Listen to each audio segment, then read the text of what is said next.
So by now most people will know that I've had some kind of nasty thing in here. I'm not going to call it by its real name, but a lot of people may know it as saddleback disease. It is very difficult to diagnose. It actually came in on one of my rummy noses. Now that I know more about the disease, I realise that that's what the rummy nose died of. I thought it was just a common garden fungus, but it definitely was saddleback disease. I'm going to do a series about what happened, how I found it out, how it's the most difficult disease to diagnose, and how it has two different versions of a fast acting where you can actually lose your fish within 24 hours. I seem to have the more slower one here, and every symptom for every different fish was different. It has so many different symptoms, it has so many different things that happen in your tank.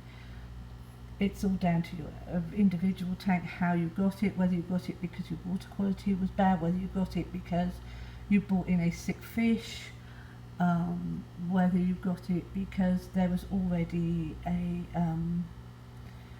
fish with some kind of illness in your tank, and that made your fish pick this disease up. I don't know.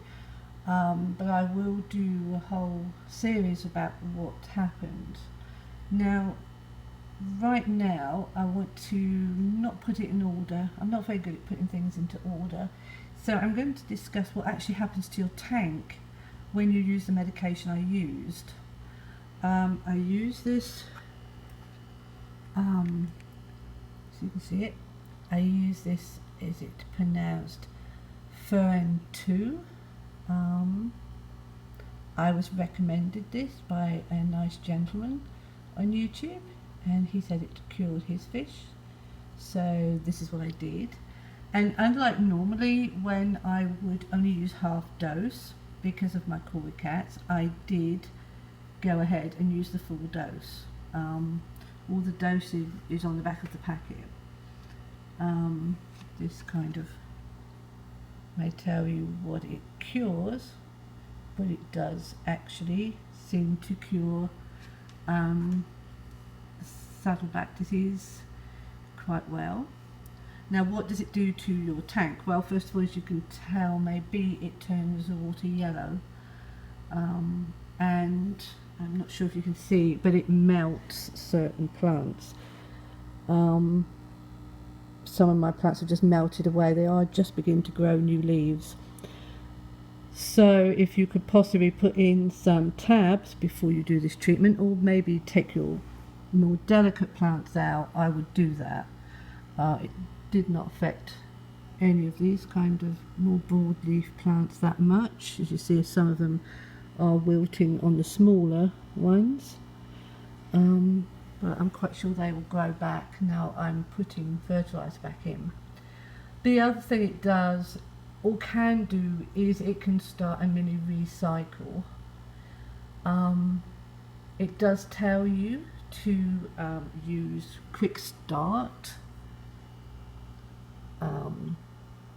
after you finish treatment, but I started putting in a capful. This is a 36-gallon tank, so I've been putting in a capful every time I did a treatment. I've also been using Prime, and I don't think any of the fish suffered at all. Now, the biggest problem you have with this disease is, of course, death. I thinned back my plants anyway so I could see any dead fish. I removed any fish that looked sick and put them in a hospital tank.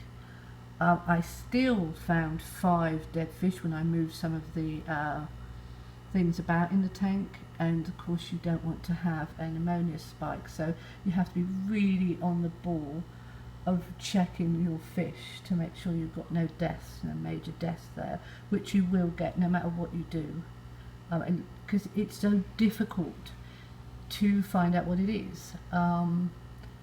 You know, hindsight is a really good thing. I should have noticed that there was something different about the rummy nose, but I didn't, because I'd not had rummy noses before. I had no idea of their colouring. So this is awful. You really, really don't want it. So I am changing my quarantine into at least a minimum 5 weeks. I had those fish in quarantine for 3.5 weeks, and they showed no sign of anything. It seemed each fish is different. Some fish show no signs because it's in the gills. Some fish, their tails and every single part of them just disappears. Other fish just die and look normal because it's right in their gills where you can't see it.